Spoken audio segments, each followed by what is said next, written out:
Si tu n'es pas un DJ vinyle à l'ancienne, tu vas avoir besoin de morceaux au format numérique pour remplir ta bibliothèque. Quand tu mixes juste pour toi dans ta chambre, au diable la qualité. Ce ne sont pas des petites enceintes qui vont changer quelque chose. Mais si tu investis dans du matériel de plus grande qualité ou que tu commences à faire des scènes, tu seras surprise d'entendre la différence de qualité des sons tout pourris, et je ne parle pas là de goût musical. Où et comment te procurer ces morceaux et si possible, sans te ruiner. Allez, suis le guide.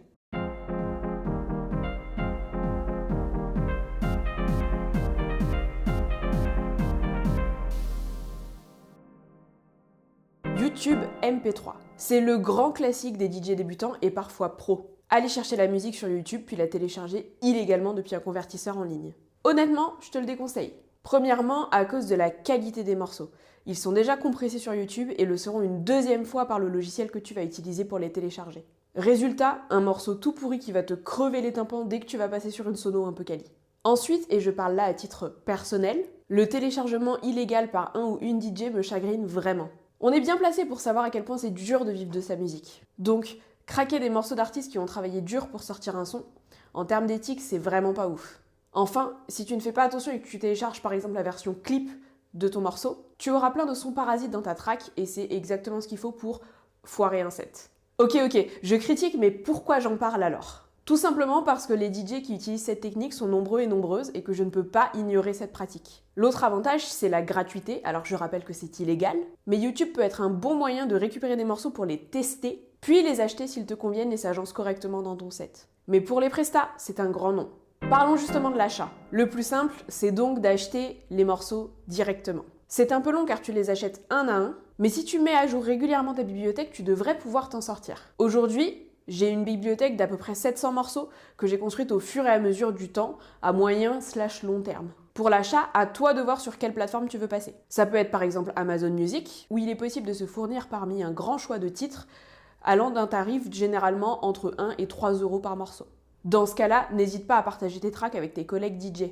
C'est toujours apprécié et tu pourras récupérer d'autres morceaux en retour. Pour éviter Amazon, tu peux aussi te rendre sur Bandcamp, qui soutient plus les artistes dans son mode de fonctionnement. Mais je te laisse fouiller et trouver la plateforme qui te convient, qui conviendra à ton budget et à tes valeurs. Les DJ pools. J'avoue qu'acheter ces morceaux un par un, c'est pas toujours le plus pratique. Surtout si tu as envie d'avoir très vite plein de morceaux et que ton budget n'est pas extensible. Pour pallier à cela, il existe des DJ pools, des bibliothèques de morceaux pour les DJ accessibles sur abonnement.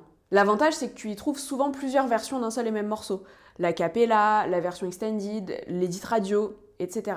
Attention là aussi à te renseigner sur la qualité des morceaux que tu y télécharges. Je t'invite à questionner les DJ autour de toi un peu en amont avant de prendre ta décision et de choisir ton DJ pool. En bref, les DJ pools sont une solution légale qui te permet d'accéder à énormément de morceaux sans te ruiner. Les DJ en direct et SoundCloud. Enfin, certains morceaux peuvent ne pas être disponibles sur les plateformes, notamment les mashups et autres DJ edits. Si tu suis un ou une DJ qui vient de sortir un son, tu peux toujours la contacter en expliquant que tu es également DJ et que tu aimerais jouer ses morceaux. Bien souvent, les DJ en question acceptent de t'envoyer leurs morceaux ou leurs edits, voire les mettent carrément à disposition de leur communauté. C'est l'assurance d'avoir les morceaux les plus frais dans la meilleure qualité possible. Pour des DJ que tu n'arriverais pas à joindre ou simplement pour le plaisir de la découverte, tu peux aussi chercher des sons sur SoundCloud. Même sans abonnement payant de ta part, tu peux tomber sur des morceaux dont le téléchargement est gratuit et te faire plaisir à renflouer tes playlists. Attention par contre aux droits d'auteur. Vérifie que tu as bien l'autorisation de jouer ces morceaux avant de les balancer sur un set sur YouTube ou lors d'une soirée en public. Voilà mes astuces préférées pour remplir ma bibliothèque. Si tu en connais d'autres, partage-les dans les commentaires. Et si tu commences à avoir tout un tas de playlists, mais que tu ne sais pas comment ranger tes titres pour ne pas t'y perdre,